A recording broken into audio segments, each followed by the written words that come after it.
Okay, Mud and Wheels fans, by now you have all seen my video series on the regular G2 differentials, and you know how successful I claim them to be.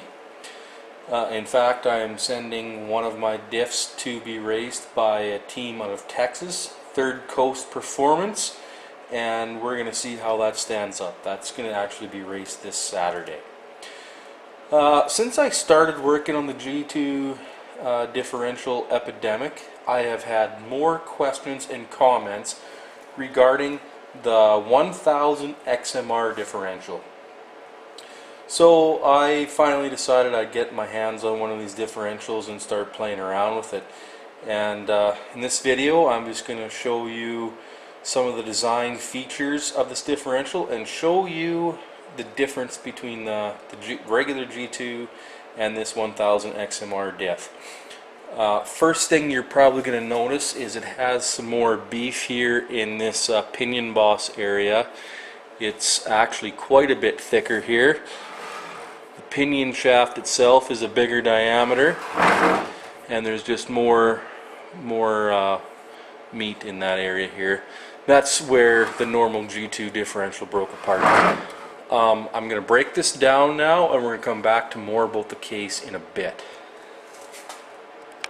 Okay, so first thing you're going to notice, we'll open it up here, and you're going to see we've got tapered roller bearings here on the ring gear, and now that is different than the regular G2 diff, which only has a ball bearing on each side of the ring gear. That is a much better setup for a differential, and it's one of the reasons why this diff is more heavy duty. Now the star of the show here is what everybody thinks is these nice pretty helical cut gears. Way stronger than regular spur gears that's in the regular G2 diff. Well, that's true, and it's also false. See there?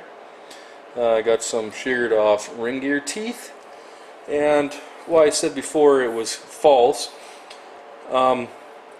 Helical gears only transmit power effectively in the forward direction. In the reverse direction, they're actually quite weak.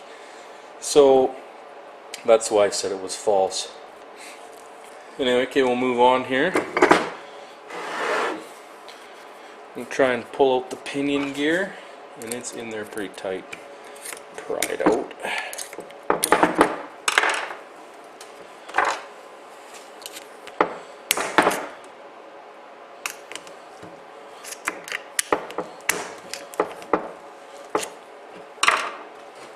Now these are in here really snug.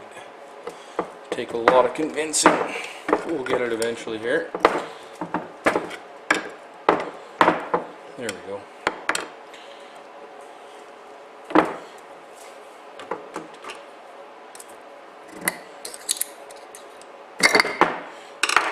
Okay, so here's the helical cut pinion gear. Again, the star of the show, supposed to be way stronger, but we got damage on this gear. Set that aside for now. The next thing you're going to notice here is you got dual tapered roller bearings again. Now this is a much better design for differential. These bearings will take the loads, both axial and radial loads, that the helical gears place on the differential much better than a spur gear. Pretty cool. We'll look at the case now. That needle bearing inside there, that is a much bigger diameter than the regular G2 diff. And then, see there, the hole right there, that allows for better oiling of that bearing. Now on a secondary note though, I've never seen that needle bearing fail before, unless you get crazy and you decide you're going to put some grease in the differential because, well, God only knows why. Just don't do it. I promise you, you'll hate yourself in the morning. Okay, so like I said earlier, we're going to get back to a few side notes on the the case of this differential. And this differential is a very well engineered differential, but they're starting to fail just like the regular G2 diff, and people want to know why. Well, I can show you the root cause right here. What's going on? Look at the brown discoloration happening here.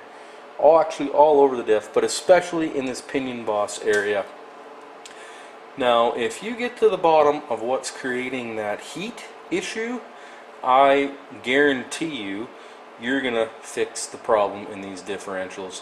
And I already know what's causing this heat to build in these differentials. And what I want to know from you guys is, everybody I've talked to, they say that the pinion seal ends up failing prematurely and leaking. And I'll tell you why. You look at the discoloration there, the brown color, that heat that's building up there, that's cooking your pinion seals.